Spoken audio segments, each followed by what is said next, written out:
निर्माता को 12% का लाभ प्राप्त होता है और थोक विक्रेता को 15% और खुदरा विक्रेता को 20%। जब कभी भी ये चीज़ बन रही हो ना, जब भी किसी क्वेश्चन में ऐसे आए मैन्युफैक्चरर, थोक विक्रेता और रिटेलर, दोस्तों ये आपस में जुड़े हुए होते हैं। पता है आपको, जो मैन्युफैक्चरिंग करता है वो माल थोक व्यापारी को देता है और थोक व्यापारी ये माल रिटेलर को देता है और रिटेलर ये माल किसको देता है? ग्राहक को देता है। ये बात आपको समझ में आई क्या?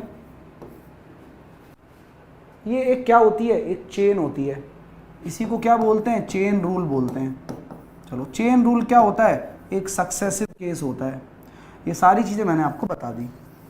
अब इसको करना सिखाता हूँ। देखो दोस्तों, जब आपको खुदरा मूल्य दे रखा हो तो आपसे पूछा जाएगा कि इसकी मैन्युफैक्चरिंग कॉस्ट क्या है। तो माना निर्माता की कीमत x है, 12% का लाभ 112/100, इतना आसान है ये। फिर 15% का लाभ 115/100 और 20% का लाभ 120/100।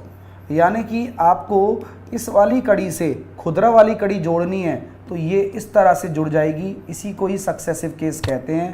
तीनों ने अपना अपना प्रॉफिट रख लिया, इसी को ही क्या कहते हैं? सक्सेसिव केस कहते हैं। ठीक है मेरे भाई, क्लियर है? बोलिए हाँ या ना। चीज़ें क्लियर हो गई हैं? चलो अब सॉल्व करने का तरीका स्टार्ट करते हैं। एक एक करके सॉल्व करते हैं। कैलकुलेशन सीखने की सिखाता हूँ आपको। चलो चलो सर, 7 से स्टार्ट कर दूँ। 16 7 112, 7 दूनी 14, 7 दूनी 14, 7 8 56। अच्छी बात है। 16 से काटता हूँ।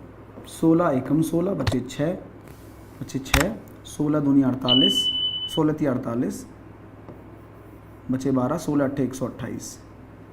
23 से काट दूँ 5 बार, 23 से काट दूँ कितनी बार? 6 बार।